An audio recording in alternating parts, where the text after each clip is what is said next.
The first Unhuman War in Spelljammer shows that you cannot paint the sides as black and white, evil and good, but only in ugly shades of gray. And it also proves that no matter how noble the cause is into starting a fight, it always degrades into evil atrocities on both sides.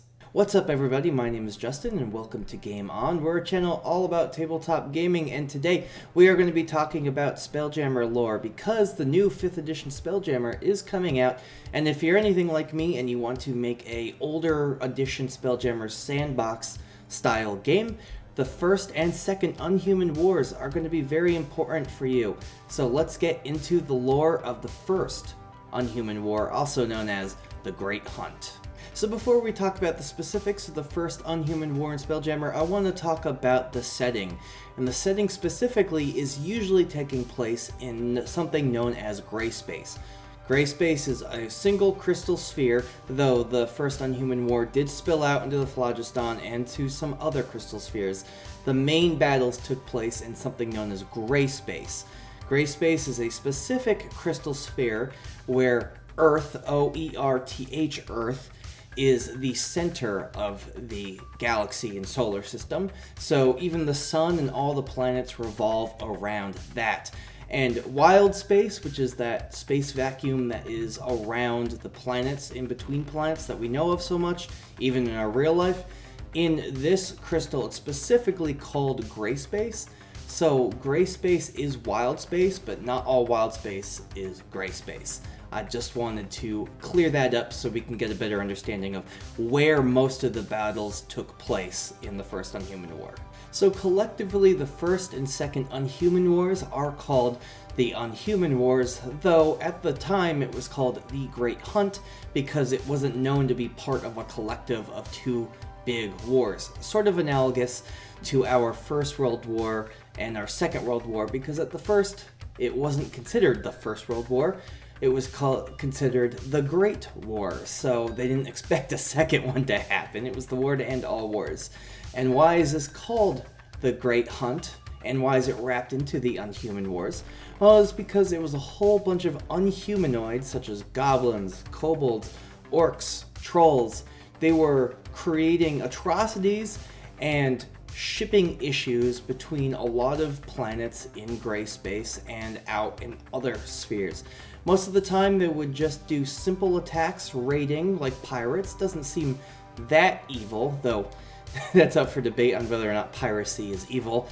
But what was really bad is that they've been known to kill innocent civilians as well as destroy whole towns and ships filled with passengers that had nothing to do with the fighting.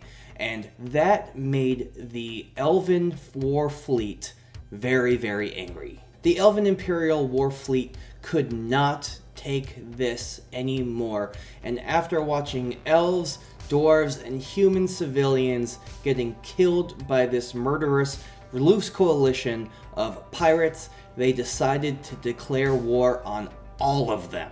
A brief history of time here. This took place in 965 DR, which is roughly 526 years ago since the 5th edition module books that have been put out, which take place roughly 1491 through 1495 DR. 965 DR, the very same year that the Elven War Fleet declared war on the Unhumans, was the very first major battle in gray space and for the whole Great Hunt, and that was the battle over Kuul. Kuul is a planet in gray space, and the Unhumans, the loose coalition of them, were hanging out in and around Kuul, and the Elf War Fleet decided that it was going to do a one-and-done major strike and destroy them, mostly all. They were all kind of loosely hanging out around this planet in gray space. However, it did not end up going as planned, as a good chunk of the Unhuman ships were able to escape, and it took the next 5 years for Elven war fleets to go and search and destroy a lot of these escaped Unhuman ships. Before we move any further into what was happening during the war, I want to talk about the two movers and shakers of the war. So the biggest threat to the Elven fleet is the loose combined Goblin War fleet, led by the basically general of the entire Unhuman side, named Greynok Longtooth, who was a captain known for his ferocity and brilliant tactics, and basically how unfearful he was, and how he inspired courage in all of his underlings to do crazy things such as suicide themselves into ships just so their side can win. Now on the Elven side, we have Admiral Alden Leafblower, which is the most Elven name I've ever heard, who is in charge of most of the Grand Fleet operations in the Great Hunt. He was also known as a great admiral, and many people respected him and feared him for his tactical decisions and ability to get the job done quick. He was a very, very well-respected admiral amongst all of the fleets in the Phlogiston. Hey, if you like this stuff so far, don't forget to hit that like button and subscribe if you want to see more tabletop gaming stuff from Game On. Thank you guys so much. So this is where things get a little bit murky. You can understand why the elves are not happy with the Goblin War fleet that's kind of out there just killing civilians. But the elves aren't doing so much good things themselves right now. So since the elves, even though they are technologically superior in every way, and they have a lot more disciplined and well-trained army, they can't seem to take out all of these unhuman races. So they beseech the help of the Seldarn, which is another elven sect, coalition, organization in Spelljammer, and they beseech their help to build an arcane and divine machine that they can use to blow up planets, sort of like the Death Star. Because the elves had learned that these Unhumans were hiding on the loose planet cluster known as Borka, which is a planet kind of like a whole bunch of asteroids kind of smushed together, and they were being harbored by possibly willing civilians, possibly unwilling civilians, who are quartering these Unhumans. The elves decide to use this weapon and blow up all of Borka, killing everybody, including the civilians. At this point, the gods themselves had to step in, because they were like, whoa, okay, you can't just be blowing up entire planets with a whole bunch of civilians who have nothing to do with this war. You can't just kill them all.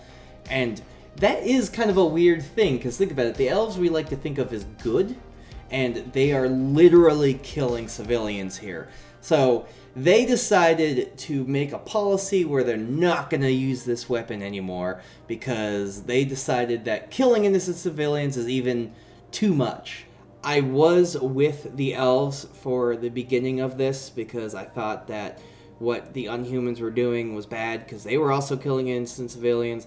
But when you blow up a whole planet filled with civilians that could very well all be innocent, you're just as bad as the people you're trying to fight, in my opinion. But don't think that the Unhumans were innocent either, because not only did they start kind of this war with killing innocent civilians and disrupting regular trade, but they also created super weapons called Witchlight Marauders. Now, I can't specifically tell if Witchlight Marauders were willing or unwilling subjects, but they were turned into arcane monsters designed to destroy entire planets themselves.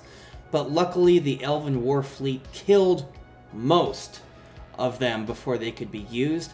However, there are some rumors and legends that Witchlight Marauders hang out in Grey Space or the Phlogiston, waiting to destroy anything that comes their way if they are triggered. The elves also created super soldiers, sort of like Master Chief from Halo, though they were more insectoid looking, kind of like looking like the Thri-Kreen, but not exactly. They were willing participants, and they were designed to be special super soldiers designed to take a lot more damage and attack and kill without mercy any of these Unhumans. Now, even though Longtooth's combined goblin fleet was doing a decent job of attacking and destroying the Elven War fleet in guerrilla-style tactics, even he knew that he could not withstand the mighty brunt of the Elven Grand War fleet for much longer, so he reaches out to Leafblower, and Admiral Leafblower and General Longtooth meet for an armistice. So the two sides meet in a sphere called Winter Space, which is nearly an uninhabitable sphere, way out of the way of trade routes in the Phlogiston, to stay away from everything, and it's more of a banishment for this entire fleet, though they get to survive. Of course, not all of the Unhumans were happy about this. They were happy that they weren't going to get immediately blown up